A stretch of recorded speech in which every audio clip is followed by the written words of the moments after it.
When we started the day, it looked like the Indian markets were bucking the trend when it comes to their Asian peers. We were in the positive territory, but we have given up all of those gains. We've erased those gains, and we are actually down.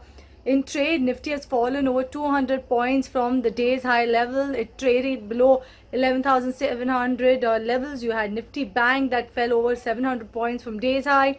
You have metal, pharma, IT, PSU banks, auto. Each of these sectoral indices decline over 2% from a day's high. What's actually weighing on the sentiment is the rise in the COVID-19 cases in the European region. So if you look at the European indices, you have Germany's DAX that has hit its lowest level since June 15. You have Italy's FTSE MIB that's hit a 5-month low. You have Spain's IBEX that has hit the lowest since May 14th. Stock 600 that is lowest since May 25th.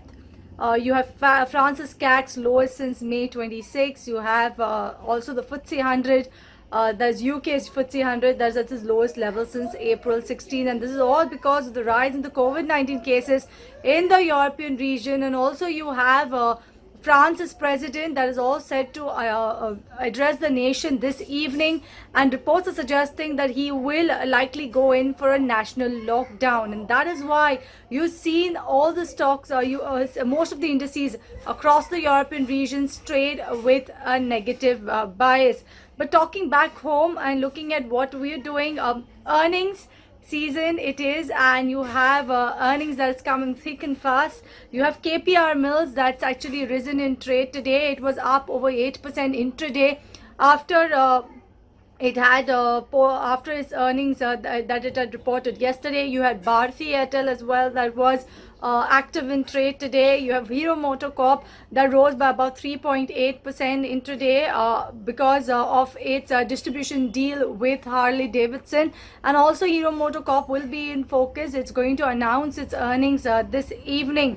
Apart from that, you have Dr. Reddy's, Titan. These two have reported their earnings this morning. You have Axis Bank, L&T, and like I mentioned earlier as well, Hero MotoCorp. These three Nifty companies are also slated to announce their earnings today. Apart from that, you have Marico that's announced its Q2 earnings today. You have Moil that has announced its Q2 earnings, as well as Pyramid Enterprises. Also, you have Radico Cathan and Welspun Enterprises. So a lot of earnings that are in focus, and most of these counters are moving on back of their earnings performance. But if you look at the benchmark indices, and if you look at how we're performing when compared to the globe, looks like Indian markets has also joined the entire global weakness.